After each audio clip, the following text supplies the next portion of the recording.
اور دشمنی ایک دوسرے کے ساتھ پولیٹیکل جو دشمنی ہے اس کو لے رہی ہیں. تو خدایا میں تو ریکویسٹ ہی کروں گا کہ آپ اس چیز سے نکلیں. اور باقی دیکھیں جو میرا تو مسئلہ جو ہے میں تو ایز اے کشمیر کاز پہ ہی کام کرتا ہوں.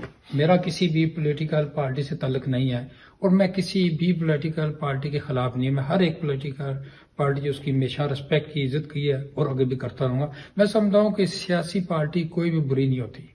اس کے جو چلانے والے ہوتے ہیں ہیڈ ہوتے ہیں ان میں کوئی نہ کوئی چیز ایسی ہوتی ہے جس کی وجہ سے پارٹی بدنام ہوتی ہے. تو میں نہیں سمجھتا کہ میں کوئی پارٹی کے بارے میں مانس بات کروں.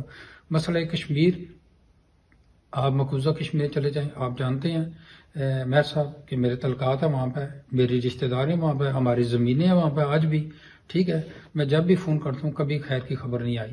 اب ظلم اتنا ہو چکا ہے کہ وہاں پہ مختلف جو ریٹائر فوجی ہیں, ہاں جی, فوجی, پولیس کے اور گورنمنٹ کے ملازم اور جو ان کے مذہبی لوگ ہیں ان کو لاکھوں کی تعداد میں لایا جا رہا ہے کشمیر کے اندر اور ان کو زمینیں دی جا رہی ہیں وہاں پہ. جو کشمیری وہاں کے جو ملکیت ہے جن کی ان سے وہ چھینا جا رہی ہے اور ان سے لے کے تو جو ہندو مذہب کے لوگ ہیں ان کو وہاں پہ دی جا رہی ہیں زمینیں. ان کے باغ, ان کے باغیچے, ان کی کھیت, ہر چیز کو انہوں نے تباہ برباد کر دیا ہے.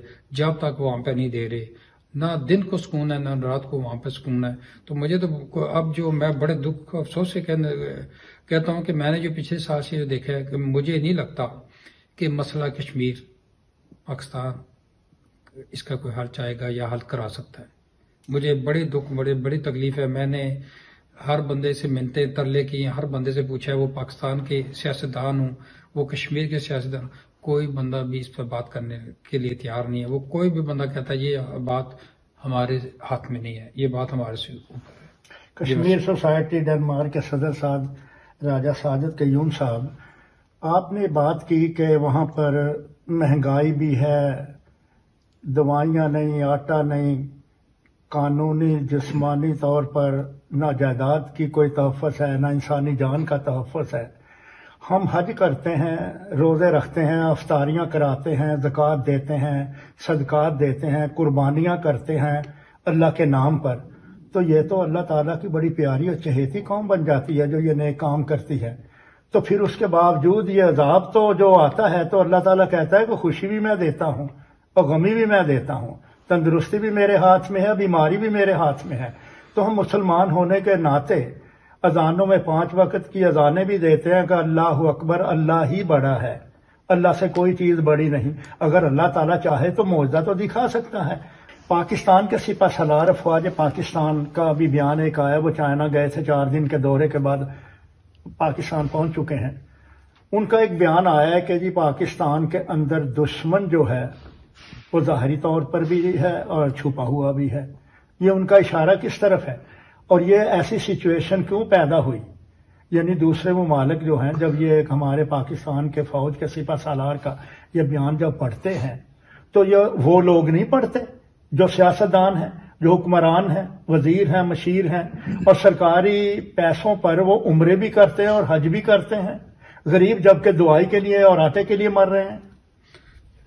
بالکل میر صاحب, آپ نے یہ بھی سوال بڑا زبردست کیا ہے. دیکھیں سب سے پہلے تو بات یہ ہے کہ ہمیں دشمن اپنے اندر تلاش کرنا ہے. ہمیں اپنے اندر تلاش کرنا ہے. ہم نے اپنے اندر تلاش کرنا ہے کہ ہمارے اندر ہمارا دشمن کون ہے, کون سی ہے. جو ہمارے 2 بندوں کے درمیان بات ہوتی ہے تو وہ بار بار نکل جاتی ہے. ٹھیک ہے جی, سب سے پہلے تو ہم اپنے آپ کو صحیح کریں اور دوسرا یہ ہے کہ ایک قوم بنیں. میں سمجھتا ہوں کہ آپ نے سپہ سالار کی بات کی ہے. سپہ سالار کا کام یہ ہے کہ ہماری دفاع کرنی, ہم رات کو چین کی نیند سو سکیں, بارڈروں کے اوپر کنٹرول کرنا. ٹھیک ہے جی, یہ سب کچھ کرنا چاہیے.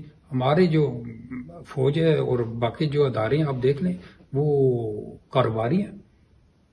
اس کے اندر دیکھ لیں یہ جو اپنا پراپرٹی کا کام ہے سب سے بڑا DHA, یہ سب فوجی بنا رہے ہیں. ٹھیک ہے جی, وہ کر رہے ہیں, سیمنٹ کی ہیں اور باقی بہت سی چیزیں ہیں. میری ذاتی رائے یہ ہے کہ میں یہ ریکویسٹ کر سکتا ہوں کہ ہر ادارہ جو ہے وہ جس کا کام ہے اسی پہ فوکس کرے. ٹھیک ہے جی، اس پر جب فوکس کرے گا تو میں سمجھتا ہوں یہ دیکھیں ہم نے تو یورپ میں یہی دیکھا ہے نا، اس بندے کا جو کام ہے وہ وہی کام کرتا ہے، وہ آپ کے کام میں نہیں دخل دے گا، میں آپ کے کام میں دخل نہیں دوں گا۔ اگر کوئی سوال جواب کرنا تو آپس میں ڈسکس کریں گے، وہ چیز باہر نہیں ہوگی، کر کے وہی جواب دے گا جو اس کا ذمہ دار ہے۔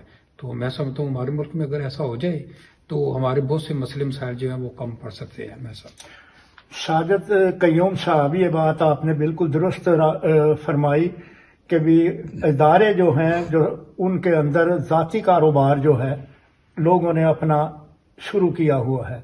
یہ بھی تو ہو سکتا ہے کہ اگر فوج کے اندر کچھ ادارے اپنا کاروبار کر رہے ہیں کسی بھی قسم کا، تو اس پیسے سے وہ ڈیفنس بھی تو کر رہے ہیں پاکستان کا، اور پھر شہید بھی ہو رہے ہیں ان کے سپاہی۔ میں کہہ رہا ہوں جی اس میں دو رائے کوئی نہیں ہے، شہید بھی ہو رہے ہیں۔ بالکل شک ہے، میرا جو خاندان ہے، میرا پورا خاندان، میرا پورا علاقہ جو ہے، میرے والد صاحب ایک سولجر ہیں، میرے تایا سولجر ہیں، میرے ماموں سولجر ہیں، میرا گاؤں سولجر ہے، ٹھیک ہے، میرا علاقہ سولجر ہے، اور اس میں ایک سپاہی سے لے کے تو آج بھی الحمدللہ جنرل تک ہیں، آج بھی وہ ہیں۔ اور ہم تو بالکل جی ہمیشہ سلوٹ کیے، ہم نے فوج کی ہمیشہ قدر کی ہے۔ میرا مقصد یہ ہرگز نہیں ہے کہ ہر فوجی ہے، ٹھیک ہے نا جی، چند لوگ ہوتے ہیں جن کی وجہ سے پوری وہ کمیونٹی یا پوری فوج بدنام ہوتی ہے۔ تو میں سمجھتا ہوں کہ سپہ سالار ہیں جو جن کے ہاتھ میں طاقت ہوتی ہے، تو ان کا کام ہے کہ پورے اوپر سے لے کے نیچے تک سسٹم کو ٹھیک کریں۔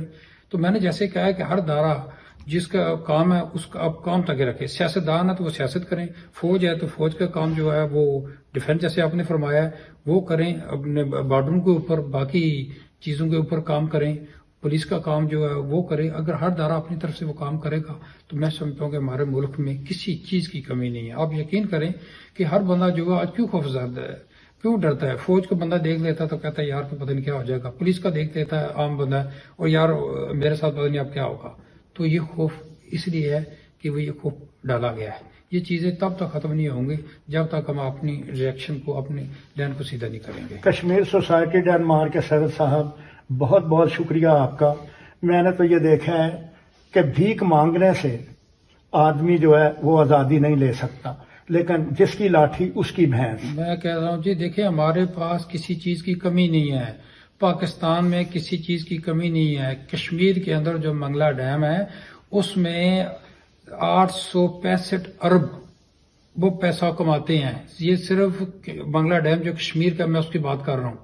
پاکستان میں بہت سی چیزیں ہیں، میں صرف یہ دعا گاؤں اللہ کرے کہ ہمیں اس طرح کے حکمران مل جائیں جو کہ ملک کے بارے میں سوچے، جو اپنے بارے میں نہ سوچے، ان کو اپنی قوم کی تکلیف دکھ ہو اور کشمیر کا دکھ ہو، ٹھیک ہے نا۔ تو ہر چیزیں آپ دیکھ لیں، پاکستان سے مڈل ایسٹ کی بات لے لیں، آپ قطر کی بات کر لیں، دبئی کی بات کریں، یہ کب زیادہ ہوئے ہیں؟ یہ ابھی مطلب ان کو 50 سال بھی نہیں ہوئے، یہ کہاں سے کہاں پہنچ گئے ہیں؟ چائنا آپ کے سامنے ہے، آپ اس کو چھوڑ لیں، بنگلہ دیش کو دیکھ لیں۔ آپ بنگلہ دیش کو جو ٹکا کیا وہ ہے، وہ ایک جو ان کا جو ایک ٹکا ہے نا، ان کے پاکستانی 3 روپے ملتے ہیں جی۔ تو دیکھ لو ہم کہاں کھڑے ہیں، کس نے یہاں پہ کیا ہے، ہمیں برباد کیا ہے؟ کوئی تو ہے نا، تو ذمہ داری کسی سے سننے کسی لی ہے؟ جو موجودہ حکومت ہوتی ہے وہ کہتی ہے جو پچھلے ہیں وہ کر گئے ہیں، ٹھیک ہے نا، پچھلے جو ہے وہ کہتے ہیں یہ کر گئے، وہ بس اسی سلسلہ چلتا رہا ہے۔ میں سمجھتا ہوں کہ بدنصیبی ہے۔ میں دوبارہ پھر یہی کہوں گا، کاش اللہ کرے کوئی نیا قائد اعظم علی جناب پیدا پاکستان میں ہو اور پاکستان کو سنوارے۔ بہت شکریہ کشمیر سوسائٹی ڈنمارک کے صدر راجہ صادق قیوم صاحب۔ ہم انشاءاللہ پھر بھی آپ سے ساتھ بیٹھ کر ایسی ہی گفتگو پر دوبارہ ریکارڈنگ کے لیے۔ سہارا نیوز ڈنمارک۔